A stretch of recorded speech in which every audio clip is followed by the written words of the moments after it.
Alappuzha Edathua Koyilmukku government LP സ്കൂളിന് fitness ഇല്ലാത്തതിൽ ഇന്നും പ്രതിഷേധിച്ച് ഡിവൈഎഫ്ഐ നേതാക്കളെ പോലീസ് ബലമായി അറസ്റ്റ് ചെയ്തു.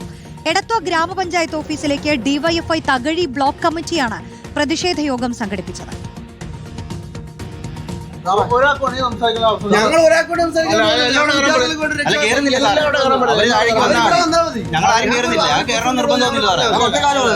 മണിക്കൂറിൽ പരിഹരിക്കുന്നു.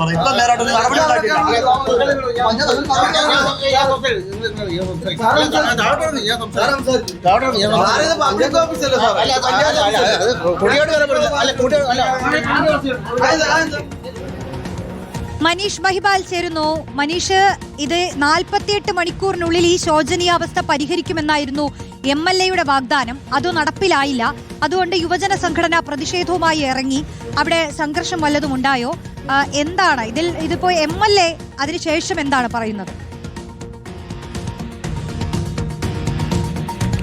റോഷ്നി, ഇന്നലെ പ്രവേശനോത്സവ ദിവസം തന്നെ വിവാദ വിഷയമായിരുന്നു ആലപ്പുഴ എടത്വ കോഴിമുക്കിലെ LP സ്കൂൾ. അവിടെ LKG, UKG 1, 2, 3, 4 ക്ലാസ്സിലെ വിദ്യാർത്ഥികൾക്കും ഒപ്പം തന്നെ അധ്യാപകർക്കും ക്ലാസ് മുറിയും ഓഫീസ് മുറിയും എന്ന രീതിയിൽ പ്രവർത്തിക്കാൻ ആകെയുള്ളത് 60 ലക്ഷം രൂപയ്ക്ക് കഴിഞ്ഞ 2 വർഷങ്ങൾക്ക് മുൻപ് പണിത 2 ക്ലാസ് മുറികൾ മാത്രമാണുള്ളത്. ബാക്കി കുട്ടികൾക്കോ ഓഫീസ് സൗകര്യത്തിനോ മറ്റ് കെട്ടിടങ്ങളില്ല. ഉള്ള കെട്ടിടങ്ങൾക്ക് ഫിറ്റ്നസും ഇല്ല. അതുകൊണ്ട് തന്നെ പ്രവേശനോത്സവത്തിന് മുൻപേ തന്നെ MLA പറഞ്ഞിരുന്നു 48 മണിക്കൂറിനുള്ളിൽ ഇത് പരിഹരിക്കുമെന്ന് പറഞ്ഞിരുന്നു. ആ പരിഹാരത്തിന്റെ വേണ്ടി ഇടപെടലിന്റെ ഭാഗമായി പഞ്ചായത്തിന്റെ അധീനതയിലുള്ള സ്കൂളിൽ പഞ്ചായത്ത് പ്രസിഡന്റിനെ പോലും ബന്ധപ്പെടാത്ത സാഹചര്യത്തിലാണ് Thakazhi block DYFI block committee അങ്ങോട്ടേക്ക് പ്രതിഷേധം സംഘടിപ്പിച്ചത്. പ്രതിഷേധ യോഗം സംഘടിപ്പിച്ചു.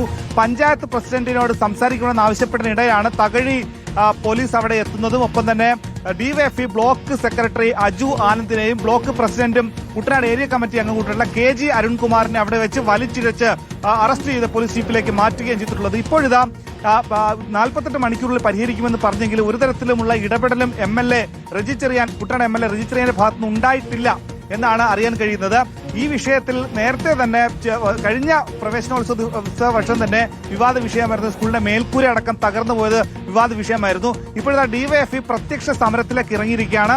അങ്ങനെ പരസ്യമായി സമരം ചെയ്ത ഡിവൈഎഫ്ഐ നേതാക്കളെയാണ് ഇപ്പോഴത്തെ പോലീസ് അറസ്റ്റ് ചെയ്ത് നീക്കിയിരിക്കുന്നത്. റോഷ്നി, ശരി, മനീഷ് മഹിബാലാണ് വിശദാംശങ്ങൾ നൽകിയത്.